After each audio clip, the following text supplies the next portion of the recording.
SG Consultancy Services. Study MBBS in Russia, Philippines, Uzbekistan. School days నుంచి MN Roy గారి భావాలకు attract అయ్యి ఆయన philosophy his later days philosophy of radical humanism దాని నుంచి ఇన్స్పైర్ అయిన వాడిని.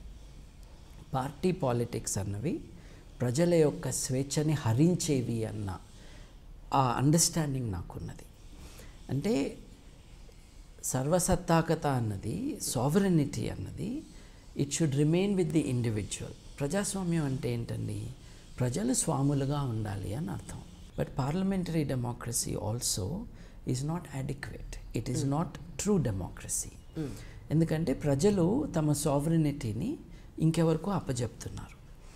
వారు 5 ఏళ్ల పాటు మన పేరుతో అధికారం చెలాయిస్తారు. తర్వాత వాళ్ళు మళ్ళీ మన దగ్గరకు వస్తారు. ఈ 5 ఏళ్లలో ఒక నెల రోజుల పాటు వాళ్ళు నిజంగా ప్రజలు నా దేవుళ్ళు అని చెప్పటం, ఒక స్లోగన్ చేసి చెప్పటం అన్నది చూస్తాము. మీరు దీనికి కూడా వ్యతిరేకలేనా నా ఉద్దేశ ప్రకారం? అబ్సల్యూట్లీ అదే చెప్తుంది నేను, అదే చెప్తుంది. సో పార్టీ సిస్టమ్ ఏదైతే ఉందో is a way of taking away the sovereignty of the people in the name of the people. ఇప్పుడు అబ్రహాం లింకన్ గారు చెప్పారు కదండి, డెమోక్రసీ అంటే ఏమిటి అంటే rule of the people, by the people, for the people అని. ఇప్పుడు ఫర్ ద పీపులే ఎక్కువ నడుస్తుంది కదా, అది కూడా in the name of the people. Exactly. So this is bad అని. So to answer your question, party politics అన్నవే నేటి ప్రజాస్వామ్యాన్ని నాశనం చేస్తున్నాయని, ఇవాళ ఉన్నది ప్రజాస్వామ్యం కాదు పార్టీ స్వామ్యం అని నమ్మే వాళ్ళల్లో నేను ఒకరిని, స్ట్రాంగ్గా నమ్మే వాళ్ళల్లో. పొలిటికల్ పార్టీసు కనీసం తమ అకౌంట్స్ని రివీల్ కూడా చేయకుండా వసూల్ రాజాలందరూ కలిసి దాంట్లో రాజ్యమేలుతూ ఉన్న ఈ సిస్టంలో గాంధీ గారు కాంగ్రెస్ పార్టీ యొక్క అకౌంట్స్ రివీల్ చేయాలి అని, ప్రతి పైసా కూడా మీరు చెప్పాలి అని, అది జరగని కారణంగా నేను కాంగ్రెస్ పార్టీలో మెంబర్గా కూడా ఉండను అని గాంధీ గారు దూరంగా కూర్చున్నారు. అప్పటి నుండి ఇప్పటిదాకా ఏ పొలిటికల్ పార్టీ కూడా న్యాయంగా, చట్టపరంగా వ్యవహరించినది మనం చూడలేదు. So it is impossible that I will ever be aligned with any political party anywhere. Yes, ఉన్న పార్టీల్లో కొన్ని దేశాల్లో కొన్ని పార్టీలు నాకు ఇష్టం, అది మన చర్చ కాదు. కానీ ఓటు ఉన్నప్పుడు ఎవరికో వేయాలి కాబట్టి ఒక పర్సనల్ ప్రిఫరెన్స్ ఉంటుంది, లేకపోతే నోటా కూడా ఉంది, నన్ ఆఫ్ ది అబవ్ అని. అంతకు మించి ఈ పార్టీ పాలిటిక్స్ ఏవైతే ఉన్నాయో అవి రియల్లీ పవర్ పాలిటిక్స్. అంతేకాకుండా గుండాలతో నిండి ఉన్న పొలిటికల్ పార్టీసు ఎప్పుడూ కూడా ప్రజాస్వామ్యాన్ని ముందుకు తీసుకువెళ్ళలేవు. ఒకప్పుడు భారతదేశ రాజకీయం స్వాతంత్రోద్యమంతో ఇన్స్పైర్ అయిన కారణంగా పాలసీస్ ఏమైనా కూడా ఒక సిన్సియరిటీ ఉండేది. So you may not agree, but they were sincere, they had a vision for the country. అది వాళ్ళ పరిస్థితి కాదు కదండి. ఇందిరాగాంధీ గారు వచ్చాక దేశ రాజకీయాన్ని నాశనం చేయటంలో ఆవిడ యాక్టివ్గా పార్ట్ తీసుకున్నాక, ఆవిడ చాలా లో లెవెల్ పాలిటీషియన్ అయితే తనకంటే కింద వాళ్ళని తీసుకురావటం వల్ల ఈ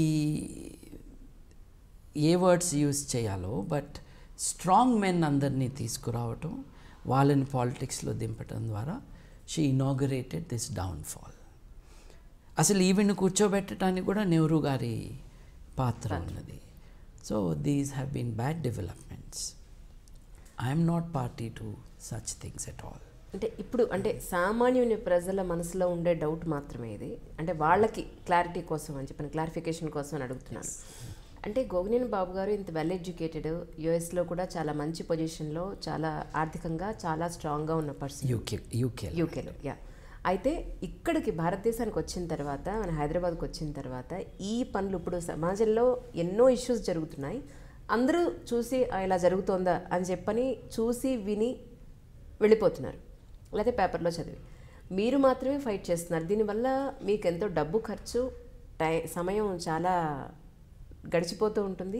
మీకు వచ్చేది ఏమిటి ఇందులో అనేది అడుగుతున్నారు. మీరు చాలా విషయాలు అన్నారు. వాటిల్లో నిజం కానిది ఏంటంటే ఆర్థికంగా నేను స్ట్రాంగ్ అని. I'm not. But what I have done చాలామంది రిటైర్ అయినాక నేను సమాజానికి మంచి చేస్తాను అని అనుకుంటారు. అంటే అప్పటిదాకా ఏం చేసా? అప్పటిదాకా ఎవరి ఫ్యామిలీని వాళ్ళు చూసుకుంటున్నారు. అప్పటిదాకా సమాజానికి ఏం చేయలేదని అర్థం. లేదు సమాజానికి వ్యతిరేకంగా కూడా చేసావేమో. అందుకని ఆ రిగ్రెట్స్తో రిటైర్ అయినాక ఇక పెన్షన్ డబ్బులు వస్తూ ఉండగా ఇంకెవరు ఉద్యోగం ఇవ్వరు కాబట్టి మనకి టైం చాలా ఉంది, మన టైంపాస్కి ఎవరూ లేరు, ఇంట్లో ఆడవాళ్ళేమో పో బయటకు పో బోరు కొట్టిస్తున్నామని పంపిస్తున్నప్పుడు ఇట్లాంటి వాటిల్లోకి దిగుతారు. సోషల్ వర్క్ అన్నది రిటైర్మెంట్ వ్యాపకం కాదండి. It is a very noble thing to do. It is an important thing to do. It's a full time activity. Full time అంటే ఆఫీస్ అవర్స్ యాక్టివిటీ కాదు. మెలకు ఉన్నంత కాలము మనం ఆలోచించుకుంటే అందరము కూడా ఉద్యుక్తులైతే then we are able to change society. I repeat it. 60 ఏళ్ళు వచ్చాక బీపీలు షుగర్లు అన్నీ పెట్టుకుని ఇక నేను సమాజాన్ని బాగు చేస్తాను అన్నది నిజాయితీ లేని అప్రోచ్ నా దృష్టిలో. నేను ఆర్థికంగా I'm not sound even in financial terms, but I said అప్పుడు కాదు ఇప్పుడే చేయాలి అని. I'm not poor. I earn my money. I'm spending it for a limited amount of time. Then I will go back to professional work. నాకు వ్యాపారం ఉంది, training. We have done a lot of work in training in this city. Multinationalsకి training ఇవ్వటము అది. So there are resources I have generated which I am using for this work. Okay. Sabbatical అంటారు చూడండి, అటువంటి sabbatical నేను దాదాపు 3 ఏళ్ళుగా నేను I have taken it. I'm towards the end of such a voluntary sabbatical. So I will start again my business and my activities. ఎందుకు చేస్తున్నావు, దీనివల్ల నీకు వచ్చేది ఏమిటి అన్నది ఒకటి. ఎంఎన్ రాయ్ గారండి, ఐఎమ్ ఏ లై హంటర్ అన్నాడు, అబద్ధాల వేటగాడిని అన్నాడు ఆయన. ఈ మానవవాదోద్యమంలో హేతువాదోద్యమంలో ఉన్నవాళ్ళు they are fighting lies and deception. ఈ లైస్ అండ్ డిసెప్షన్స్ అన్నవి కొంతమంది క్వశ్చన్ చేయరు. ఏ ఫీల్డ్లో చేయరు అని అంటే, ఇప్పుడు చిట్ ఫండ్ పెట్టారనుకోండి, బ్లేడ్ కంపెనీలు ఉంటాయి, ఆ కంపెనీని దాడి చేయడానికి మీడియా వారు కానీ ఆర్డినరీ పీపుల్ కానీ they come forward and they attack it. It is a kind of economic deception that people are immediately responsive to. సడన్గా ఒక రంగు దుస్తులు వేసుకున్న వ్యక్తి కానీ గడ్డం పెంచుకున్న వ్యక్తి కానీ వచ్చేసి దేవుడి పేరుతో నేను ఇదంతా చేస్తున్నాను అన్నప్పుడు అందరూ జంకుతారు. The difference between some of those who fight blade companies for example and me is ఈ ఫీల్డ్ని వాళ్ళు టచ్ చేయట్లేదు కాబట్టి, ఎవరు చేయని కారణంగా it becomes a big business కాబట్టి we should talk about it అని. అమెరికా ఉందండి, అమెరికాలో చర్చిల పేరుతో చేస్తున్న మోసాలు, అక్కడ చేస్తున్న ఆర్థిక నేరాలు, it runs to tens of billions of dollars. అక్కడ కూడా ఫైట్ చేశారా మీరు? నేను యుఎస్లో యాక్టివిజంలో ఉన్నప్పుడు yes, but my main base is UK అండి. But my colleagues are there అమెరికాలో. They have been fighting. ఇక్కడలాగా ఒక సమస్య వచ్చినప్పుడు లేదా ఒక ప్రాబ్లం వచ్చినప్పుడు వాళ్ళని ఫస్ట్ బాండ్ చేయడమో లేదంటే అరెస్ట్ చేయడమో లేదంటే కోర్టులో కేసు వేయడమో, it is such a long process in India. కానీ అక్కడ మీకు చాలా రోడ్గా చాలా షార్ట్ లెంత్లో జరిగిపోతూ ఉంటాయి కదా. మరి మీకేం ప్రాబ్లం అనిపించలా, ఇది నిజం ఇది అబద్ధం అని మీరు ఫైట్ చేయడానికి వెళ్ళినప్పుడు అక్కడ అబ్రాడ్లో మీకు ప్రాబ్లం అనిపించలేదు? అంటే మనం ఒక మిస్కన్సెప్షన్లో ఉన్నామండి, భారతదేశంలో స్వేచ్ఛ బాగా ఉంది అని, వేరే దేశాల్లో లేదు అని. The opposite is true. మనము ప్రపంచ దేశాల్లో ఫ్రీడమ్ ఇండెక్స్ అని ఒకటి ఉంటుంది.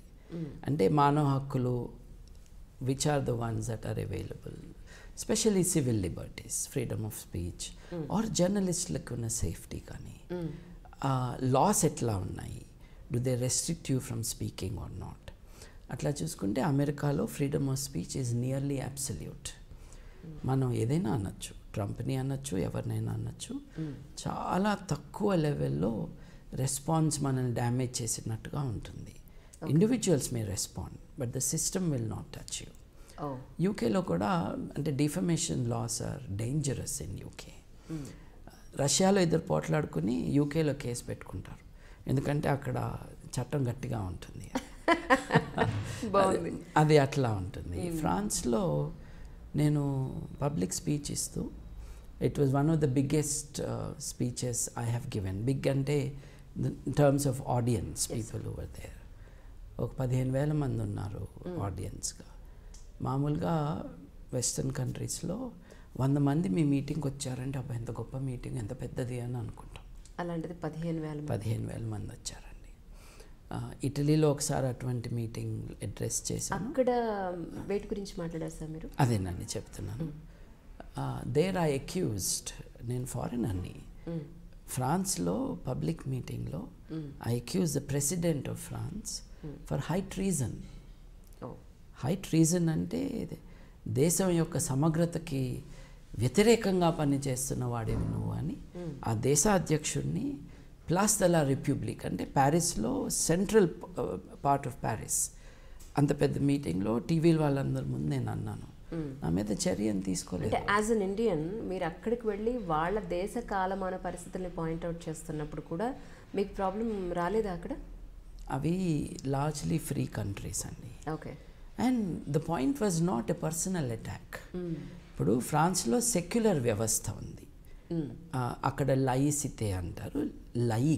లయిక్ అంటే societies and governments, states should conduct there affairs without religion. అంటే వ్యక్తులకి మతం ఉండకూడదు అన్నది కాదండి పాయింట్.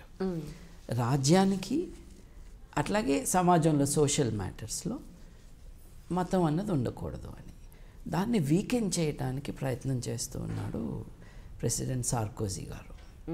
ఆయన అంటే నాకు పర్సనల్గా అసలు మంచి అభిప్రాయం లేదు. But what he has done is a very dangerous thing, or what he was attempting to do. So నేను I raise my voice in solidarity with my French colleagues. నేను ఇండియన్గానే వెళ్ళాను, but I'm also a leader of the international humanist movement. అది కెనడాలో జరిగినవి కానీ, ఫ్రాన్స్లో జరిగినవి కానీ, జర్మనీ కానీ, స్లోవాకియా కానీ, పాకిస్తాన్ అవ్వచ్చు, బంగ్లాదేశ్ అవ్వచ్చు, శ్రీలంక అవ్వచ్చు, ఏ దేశం అయితే ఏమైంది, మనం we're talking about the issues there. విదేశీయుడు వచ్చి మన దేశంలో మాట్లాడాడు అన్న స్పృహ మనలాంటి దేశాల్లో ఎక్కువ ఉంటుంది. అక్కడ అలా లేదు. It's a free society there relatively. So అక్కడ చర్చలు చేసే ఆగడాలు కానీ ఇవన్నీ కూడా బయటపెట్టింది నా కొలీగ్సే. They have been very active.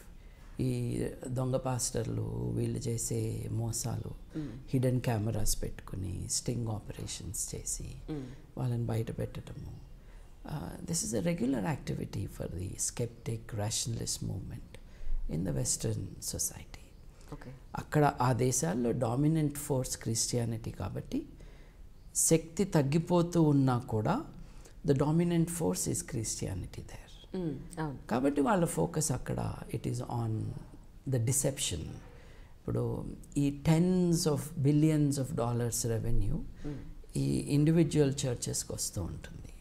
ఇప్పుడు ప్రెసిడెంట్ ట్రంప్ గారు చేస్తున్న one of the most disastrous things ఏమిటి అని అంటే జాన్సన్ అమెండ్మెంట్ అని ఒకటి ఉన్నది. జాన్సన్ అమెండ్మెంట్ ఏం చెప్తుంది అని అంటే a church or charitable organisation, religious charitable organisation తన రిసోర్సెస్ని పొలిటికల్ పార్టీ ఫైనాన్సింగ్కి కానీ సపోర్ట్కి కానీ వాడటానికి వీల్లేదు అని చెప్తుంది. Already tax free. అంటే ఎవరికి వాళ్ళు డబ్బులు ఇస్తే ఆ డబ్బులతో ఒక ఎంపైర్ బిల్డ్ అవుతుంది. వీళ్ళందరూ కలిసి ట్రంప్ గారికి డబ్బులు ఇవ్వటానికి చట్టం ఒప్పుకోదు. ఆ చట్టాన్ని మారుస్తున్నారు ట్రంప్ గారు. Which means American politics will be polluted by this immoral earnings of the church. So అటువంటి డేంజర్స్ ఉన్నాయి. అక్కడ ఫైట్ చేసేది, దీన్ని రెసిస్ట్ చేసే వాళ్ళందరూ కూడా they are my colleagues in the international movement. ఎప్పుడైనా రమ్మంటే సపోర్ట్కి మనం కూడా వెళ్తాము. ఫ్రాన్స్లో చేసినట్టుగా. ఆఫ్ కోర్స్ నేను ఇంగ్లాండ్లో బేస్ ఉన్నప్పుడు రైలు ఎక్కితే ఫ్రాన్స్కి వెళ్ళిపోవచ్చు. సో ఫ్రీక్వెంట్గా వెళ్ళి అక్కడ ప్రొటెస్ట్ కానీ అవి చేసేవాళ్ళం. When I'm based here it is not that easy to regularly interview. Sir అలాగే మధ్యలో ఏదో ఇష్యూలో మీ పాస్పోర్ట్ కూడా తీసేసుకున్నారు ఎయిర్పోర్ట్లో, చాలా ఇబ్బందులు పడ్డారని విన్నాను. Actually as a person passport లాగేసుకుంటే అసలు ఇట్ ఈస్ చాలా పెద్ద ప్రాబ్లం. అది ఎలా ఫేస్ చేశారు, అసలు ఎందులో అటువంటి సిచ్యువేషన్ వచ్చిందండి? ఇది ఆఫ్రికాలో అండి. అక్కడ కూడా వెళ్ళారు? ఎస్, ఆఫ్రికాలో మానవవాద ఉద్యమాన్ని డెవలప్ చేయడానికి నేను 3 దేశాలను ఎంచుకున్నాను. ఓకే. ఎంచుకోవటం అంటే ఏమీ లేదు, పొటెన్షియల్ ఏంటి, చట్టాలు మరీ డ్యామేజింగ్గా లేనివి ఎక్కడున్నాయి, ఆ కాంటెక్స్లో మనం సేఫ్గా ఒక ఉద్యమాన్ని బిల్డ్ చేయాలి. ఇప్పుడు నేను వెళ్ళిపోయి హ్యూమనిజము మన్ను మశానం అని చెప్పేసి తిరిగి వస్తాను అనుకోండి, ఒక 100 మంది అవును నేను చెప్పింది కరెక్టే అని ఆర్గనైజేషన్ పెట్టారు అనుకోండి, ఇదే సౌదీ అరేబియా అనుకోండి, నన్ను ప్రాణాలతో బయటకు వదిలితే వాళ్ళని మట్టుకు వదిలి చంపేస్తారు. సో అట్లాంటి దేశాల్లో చేయకూడదు, ఫూలిష్గా చేయకూడదు. ఓకే. సో నా అనాలిసిస్లో relatively safe, they are not good countries for humanism but relatively safe. అంటే చంపేరు, నేను మానవవాదిని అంటే చంపరు. సో యుగాండాలో మేము ఒక పెద్ద మీటింగ్ ఆర్గనైజ్ చేసాం. As executive director of the organisation I'm responsible for it. So organisation of humanism for Africa, humanist visions for Africa అని. Africa develop కావాలంటే ఏం చేయాలి, యూరోప్ ఎలా డెవలప్ అయిందో మిగతా దేశాలన్నీ కూడా ప్రోగ్రెస్ వైపుకి ఎలా వస్తున్నాయో అలాగే ఆఫ్రికా కెన్ ఫాలో దాట్.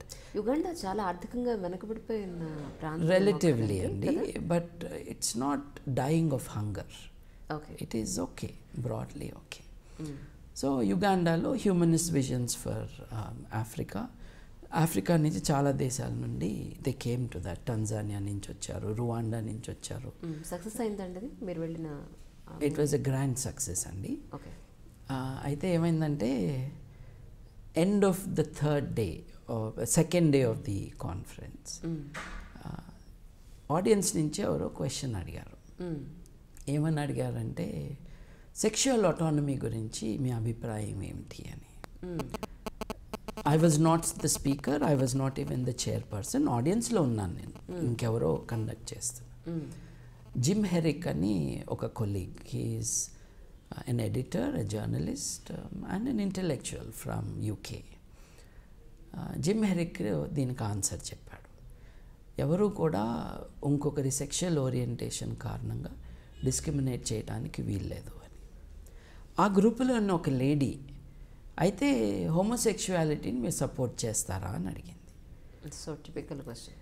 హోమోసెక్షువాలిటీని మేము సపోర్ట్ చేయటం ఏంటి, హెట్రోసెక్షువాలిటీని మేము సపోర్ట్ చేయటం ఏంటి, మేము అపోజ్ చేయటం ఏంటి, కాదు, ఎవరి ఇష్టం వాళ్ళది అన్నదాన్ని సపోర్ట్ చేస్తాం. ఇప్పుడు కన్సెంటింగ్ అడల్ట్స్ మధ్య ఇది ఈ పర్టికులర్ ఫార్మ్ ఆఫ్ సెక్స్కి మేము వీఆర్ ఫర్ అని అంటాం ఏంటి? చర్చ చెప్తుంది అట్లా, I'm for this form of sex behaviour, I'm against this form of sex behaviour అని. మానవవాదులు ఏం చెప్తారు, స్వేచ్ఛావాదులు ఏం చెప్తారు, మానవ హక్కుల ఉద్యమకారులు కానీ తాత్వికులు ఏం చెప్తారు, మీ ఇష్టం అంటారు. కానీ మీ ఇష్టం అన్న దాంట్లో మంచి చెడు అనేది కూడా మనం ఆలోచించాలి కదా సార్. ఇప్పుడు నా మంచి నా చెడు అన్నది ఎవరిది వారు ఆలోచించుకోవాలి. బయట నుంచి నీ బెడ్రూమ్లో నీ బిహేవియర్ ఇలా ఉండాలి అని చెప్పి ఎవరి మంచి వాళ్ళకి తెలిస్తే అవతల మనిషి గురించి ఆలోచించగలిగే ఇంగిత జ్ఞానం యువతల మనిషికి ఉంటే అసలు ఇన్ని సమస్యలు ఎందుకు వస్తాయి అంటే that is not related to this అండి. Okay, very simple. Homosexual orientation is a biological orientation. అది మీరు కోరుకున్నందుకు కాదు. ఎవరైనా హెట్రోసెక్షువల్గా పుట్టారు అని అంటే వాళ్ళు కోరుకున్నందుకు కాదు. కరెక్ట్. సిమిలర్లీ హోమోసెక్షువల్గా పుట్టినా కూడా అంతే. అది జబ్బు కాదు, అది జబ్బు కాదు. It's an orientation of sexuality. But this is not a discussion about sexuality. This is a discussion about the choice of people. ఇప్పుడు this is my orientation but I'm not the only one, there are many others అని అనుకున్న వాళ్ళు వాళ్ళ మధ్య వాళ్ళు స్వేచ్ఛగా ఏదైనా చేసుకుంటే బయట వాళ్ళకేంటి అబ్జెక్షన్ అన్నది ద బ్రాడ్ ఐడియా. సో ఈ ఐడియాస్ అన్నీ ఉన్నాయి జిమ్ హెరిక్ గారు ఆన్సర్లో.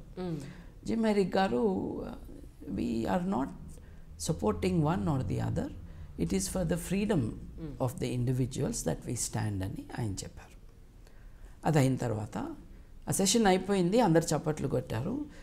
ఉన్న వాళ్ళందరూ మానవవాదులే కాబట్టి, ఉన్న వాళ్ళందరూ హ్యూమన్ రైట్స్ డిఫెండర్సే కాబట్టి యూనివర్సల్ స్టాండర్డ్స్ ఆఫ్ హ్యూమన్ రైట్స్కి అనుసంధానం చేస్తూ ఇచ్చిన ఈ స్టేట్మెంట్ కాబట్టి ఎవ్రీబడి లైక్డ్ ఇట్. ఆ తర్వాత ఒక ఆయన వచ్చాడు, వచ్చేసి నేను న్యూ విజన్ న్యూస్ పేపర్ నుంచి అండి, I'd like to have an interview with you అన్నాడు. రండి కూర్చోండి అని కాసేపు మాట్లాడాను ఆయనతో. మాట్లాడిన తర్వాత ఆయన వెళ్ళిపోయాడు. దెన్ లోకల్ ఆర్గనైజర్, మా ఫ్రెండ్ అండ్ కొలీగ్ దేయో శశికతలోకో ఆయన పేరు అది, దేయో వచ్చి జర్నలిస్ట్ వచ్చాడంట కదా అన్నాడు. అవునన్నాను. మరి ఫెసిలిటేషన్ మనీ ఏమన్నా ఇచ్చావా అన్నాడు. అంటే ఏంటి అన్నాను. అంటే జనరల్గా ఒక $150 ఇవ్వాలి జర్నలిస్ట్కి అన్నారు.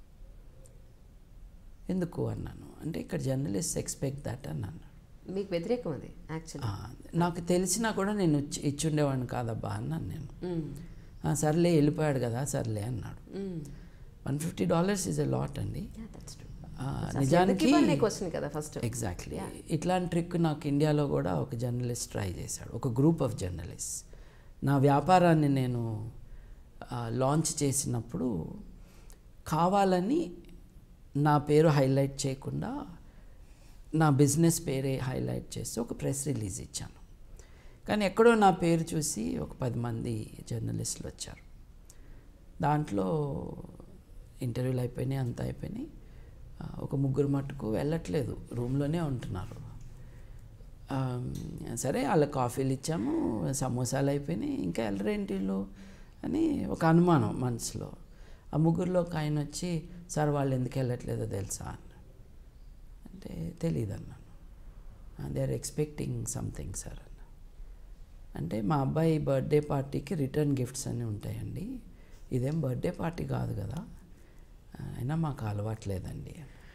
అట్లా ఎట్లా సార్ మరి, అట్లా ఎట్లా వచ్చింది అందుకే కదా వాళ్ళు అని. వాళ్ళ తరపు నేను మాట్లాడటమే కాదు, తన తరపును కూడా మాట్లాడుకుంటున్నాడు. ఓ పని చేద్దామండి, మీరు ఇంత కోరారు కదా మా కోర్సులో చేరండి ఫ్రీ అన్నాను. అది చాలా టైం పడుతుంది కదా అన్నాడు. అవును పడుతుంది, అదైతే నేను మీకు ఫ్రీగా చేస్తాను, నేను మీకైతే ఏమీ ఇవ్వను అని చెప్పాను. తలదించుకుని వెళ్ళిపోయారనమాట. సో ఇదేమి మన దేశంలో కొత్త ఏం కాదు, బట్ అక్కడ $150 అన్నది ఇట్స్ ఎ బిగ్ అమౌంట్ అండి. సో ఇవ్వలేదు, అయిపోయింది. అది it's a large hotel. Uganda is a beautiful country అండి. దాన్ని చర్చిలు ఇట్స్ ఎ గార్డెన్ అన్నాడు, దేశాన్నే గార్డెన్ అన్నాడు. నిజంగా అట్లా ఉంటుంది, అద్భుతంగా. ఎటు చూసినా మీరు కళ్ళు తెరుచుకుంటే చాలా అందంగా అనిపిస్తుంది నేచర్లో. So it's beautiful. మేమున్న హోటల్ కూడా it is spread at different levels.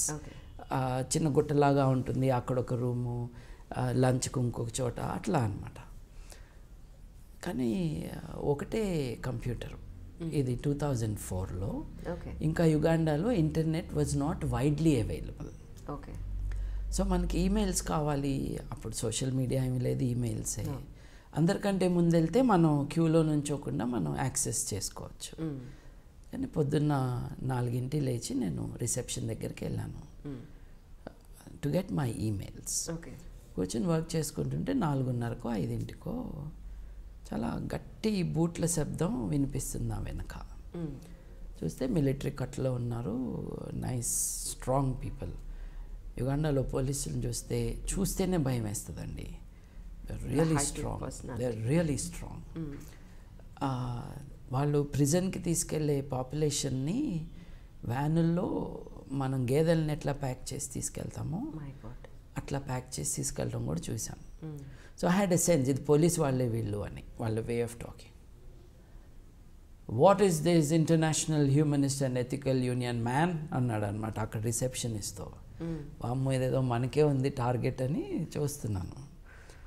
అంటే వాళ్ళు ఈ రూముల్లో ఉన్నారు, అక్కడ ఉన్నారు అంటే ఓహో టైం ఫర్ ఎ లాంగ్ వాక్లే మనకి. కానీ కంప్యూటర్ కట్టేసి మా సీనియర్ లీడర్ ఒక ఆయనకి చెప్పి ఇవాళ మనం కొంచెం అటు ఇటు తిరిగితే మంచిదేలే అని I went away from the hotel.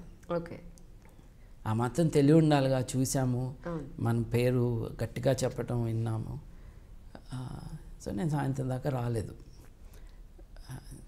Then next day Uganda's government own news paper new విజన్లో సెంటర్ పేజ్ ఎడిటోరియల్ పక్కన హోమోస్ ఇన్వేడ్ యుగాండా అని హెడ్డింగ్తో పెద్ద ఆర్టికల్, కింద కార్టూన్.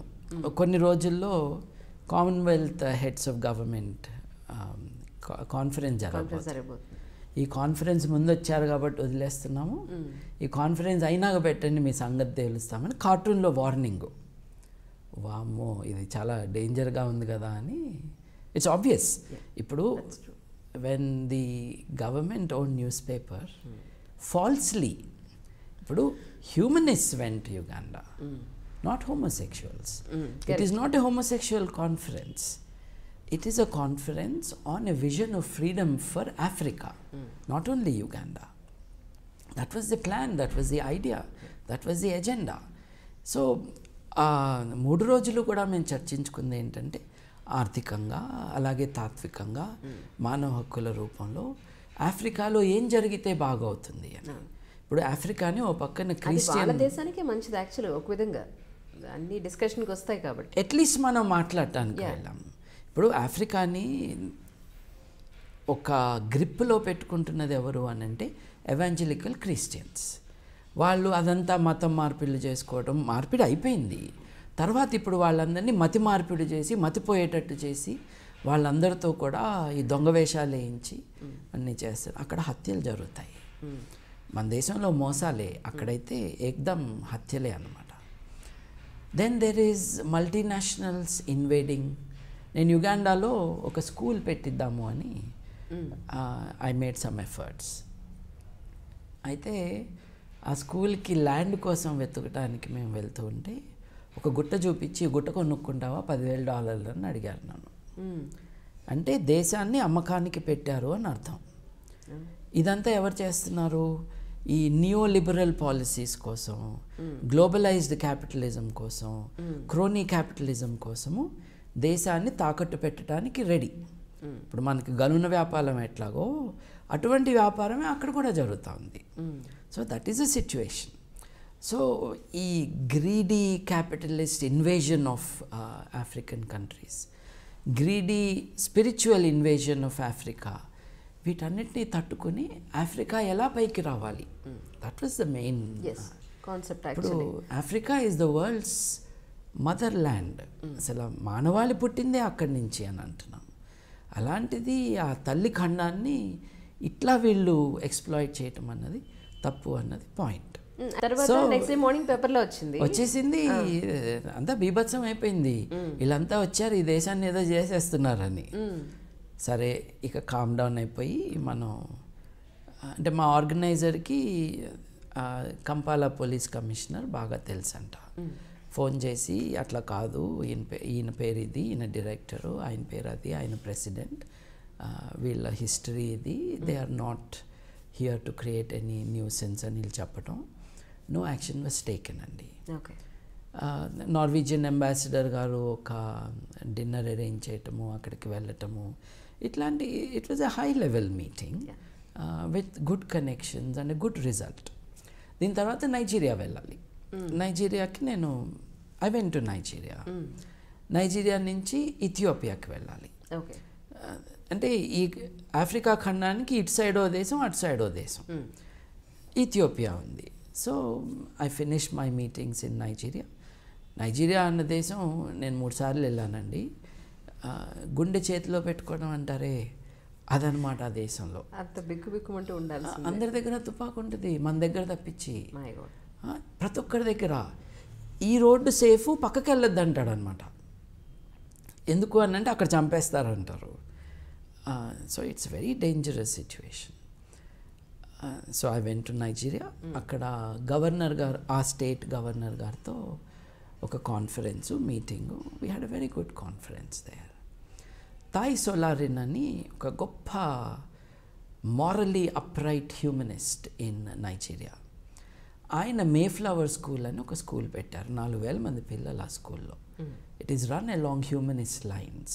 ఆయననే పెట్టాడు ఆ school. Is a great intellectual of Africa, particularly son of Nigeria. ఆయన corruption లేకుండా స్వేచ్ఛ కోసం మనం చేయాలి అని ఈ రిలీజియస్ ఫోర్సెస్కి నైజీరియా ఇస్ మిలిటరీ డిక్టేటర్షిప్ కదండి, అయినా కూడా దాన్ని తట్టుకుంటూ ఆయన ఇది పెట్టాడనమాట. ఈజ్ నో మోర్, బట్ ఆ స్కూల్ని సపోర్ట్ చేయాలని, సపోర్ట్ చేయటం ఏంటండి, ఆ స్కూల్ నుంచి ఇన్స్పిరేషన్ కోసం వెళ్ళాం మేము. సో ఈ మీటింగ్స్ అన్నీ అనమాట.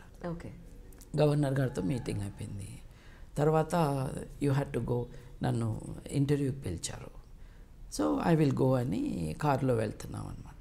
నాకు చెప్పారు, పాస్పోర్టు కెమెరా దాచిపెట్టుకో, తీసేసుకుంటారు అన్నారు.